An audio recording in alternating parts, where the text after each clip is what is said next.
Buenas tardes, bienvenidos a otro capítulo de Marcando Diferencias. En este momento le damos la bienvenida a nuestra invitada Lisa Valdés, psicóloga docente de la Corporación Universitaria Minuto de Dios, quien posee un enfoque sistemático que se refiere a la aplicación de la teoría en general de los sistemas en cualquier disciplina, educación, organizaciones, psicoterapia, etc. Este enfoque se presenta como una forma sistemática y científica de aproximación y representación de la realidad, vista desde una perspectiva holística e integradora, donde lo importante son las relaciones y los componentes que a partir de ellas emergen. Bienvenida, Lisa.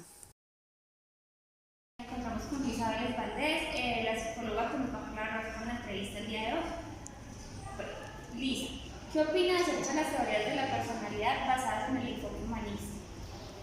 Bueno, principalmente el enfoque humanista tiene dos teorías de la personalidad que han sido pues como de grandes autores. Uno es de Abraham Maslow, que es una teoría que se ha llamado holística y dinámica, y la otra teoría es de Rogers, que Rogers desarrolló una teoría centrada en el cliente. Bueno, las teorías en realidad de la personalidad del enfoque humanista son teorías que tratan de apartarse de ese determinismo que tenía de pronto el conductismo y el psicoanálisis. Por eso se les llama una tercera fuerza, ¿cierto? Entonces, lo que buscan estas teorías es poderle atribuir al ser humano esa capacidad que tiene de elegir y de crear su propio autoconcepto gestionando su vida a través de unas características principales que son las características de libertad, de autorrealización, de autorresponsabilidad.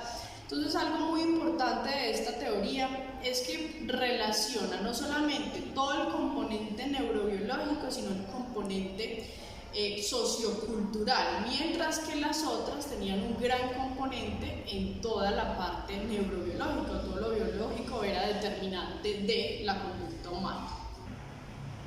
¿En qué consiste la teoría de la personalidad que desarrolló el psicólogo Carl Rogers?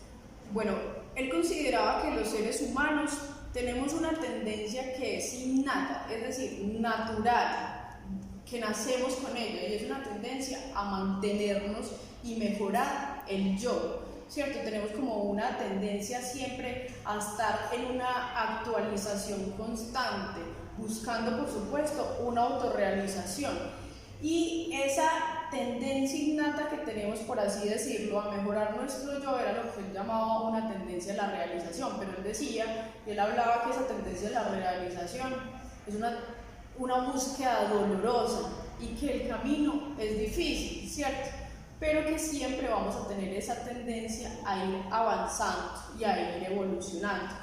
También hacía muchísimo énfasis en que dependía gran parte de la relación que nosotros tuviéramos con nuestro entorno, que esas experiencias que nosotros teníamos en nuestra vida iban a ser gran parte influenciadas o iban a influenciar en gran parte la construcción de nuestro autoconcepto. Pero para construir nuestro autoconcepto, él hacía mucho énfasis y decía, tenemos que separarnos de lo externo, separar lo externo del sí mismo, y ese es el primer paso para poder empezar a construir el autoconcepto. Pero para construir el autoconcepto depende lo que se reciba del entorno. Carl Rogers también exponía rasgos de la personalidad. ¿Nos puede mencionar estos rasgos? Bueno, cuando él hablaba de los rasgos de personalidad, como nosotros tenemos de alguna manera una tendencia a actualizarnos, una tendencia actualizante, él dice que los rasgos de una persona funcional, lo llamaba así, o de una persona con un funcionamiento óptimo, cuando él hablaba de funcionamiento óptimo, se relacionaba a las personas que lograban autorrealizarse. Y esas personas que lograban autorrealizarse con un funcionamiento óptimo, es decir, personas sanas, desarrollaban una serie de características que asoció a la personalidad, ¿cierto? Entre esas características entonces estaba que las personas eran muy abiertas a las experiencias, ¿sí? Que tenían una gran apertura a vivir situaciones nuevas, a aprender acerca del cambio, ¿sí? A renovarse a partir de cada una de esas experiencias. Lo otro era que nosotros teníamos una tendencia a tener un estilo de vida existencial. Es decir, siempre tenemos como una tendencia a otorgarle sentido a la vida, a nuestras experiencias, a nuestra forma de vivir, a nuestra propia existencia. Otra de las características importantes para Rogers, dentro de los rasgos de personalidad de una persona funcionalmente óptima, era la confianza en sí mismo. Daba gran prevalencia a ser personas muy seguras en sí mismos. ¿Sí? Lo otro era que tenían una alta o tienen una alta capacidad de creatividad, de innovación, ¿cierto? De recursividad al momento de tomar decisiones y al momento de resolver problemas, y eso lo asociaba con una capacidad y un pensamiento creativo. También hablaba que nosotros, los seres humanos, tenemos una tendencia a la libertad y a la libertad de elegir. Y esa libertad de elegir él la asociaba con la gestión del propio conocimiento, con la gestión del propio aprendizaje, ¿cierto? Con la gestión de nuestra propia vida. Por eso él siempre atribuye y tiene un concepto de ser humano muy desde la libertad.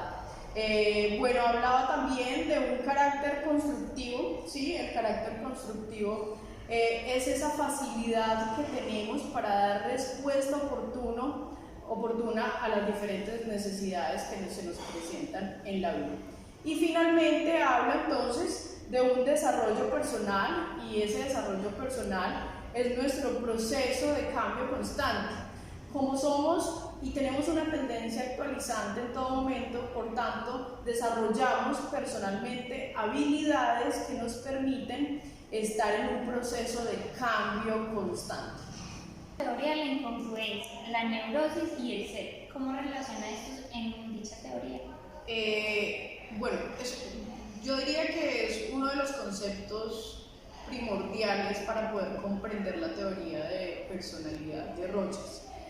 Y él hablaba de un yo soy, y hablaba de un yo, ese yo soy, el self, ¿cierto? Y hablaba de un yo ideal.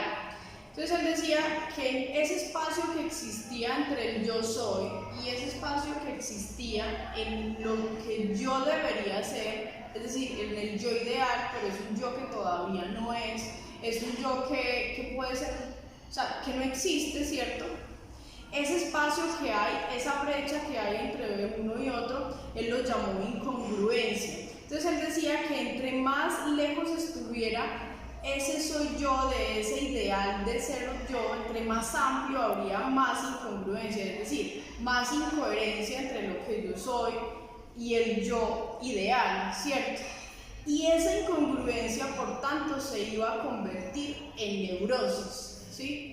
Es decir, en una insatisfacción, en una tensión, y era ahí donde se empezaban, y él empezaba a explicar que a partir de ahí se empezaban a desarrollar una serie de mecanismos defensivos, ¿cierto?, para tolerar esa insatisfacción interna que se tenía por esa incongruencia que no era coherente entre esos dos conceptos que para él eran fundamentales. Entonces él decía que esa incoherencia o esa incongruencia lo que hacía era provocaba un desequilibrio y una desestructuración del yo. ¿Qué opina usted sobre los mecanismos de defensa que plantea Carl Rogers? Bueno, la teoría rogeriana habla principalmente de dos mecanismos de defensa que tenemos, y ahí de pronto se asocia un poco a las teorías freudianas, y es que él habla, uno de los mecanismos de defensa que tenemos es la negación, y la negación es bloquear una situación amenazante, es decir, yo la paro, la bloqueo. Y otro de los mecanismos que él hablaba era la distorsión perceptual, y esa distorsión perceptual era mi posibilidad de reinterpretar la situación por una situación que no fuera tan amenazante, ¿cierto? Y de esa manera entonces se contrarrestaban todos los síntomas que generaba esa neurosis o que genera esa incongruencia. Para concluir, ¿qué importancia tienen las teorías de la personalidad en el enfoque humanista en su carrera como psicólogo? Bueno, en realidad Yo creo que es una teoría, o esta tercera fuerza, como la llamó Abraham Maslow, una tercera fuerza que nace a partir también como de todo el holocausto nazi, de toda esa época de la Segunda Guerra Mundial. Pues es una teoría que indiscutiblemente tiene que aportarnos a nosotros como profesionales y en el ejercicio de la psicología, porque es una teoría que de alguna manera, como lo hablaba de pronto al principio, escapa de ese determinismo que nos había enseñado, ese determinismo que tenía el psicoanálisis y el conductismo clásico. Entonces nos separa un poco de eso y nos dice, venga, el ser humano no puede verse solamente desde el déficit, el ser humano debe ser visto también desde sus potencialidades, desde ese concepto de ser humano precisamente que manejaba Rogers, con una tendencia actualizante, con una tendencia a autorrealizarnos.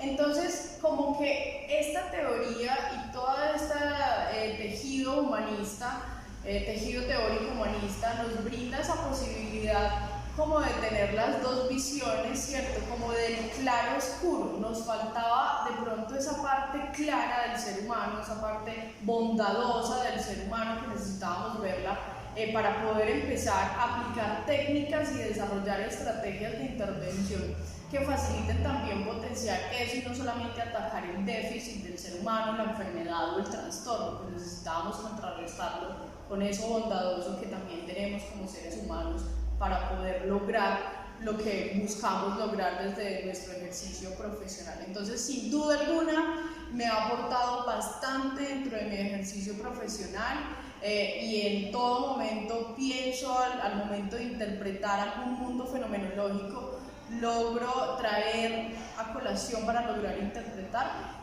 teorías como las de Rogers. Gracias por su sintonía y nos vemos en otro capítulo de Marcando Diferencias 92 FM.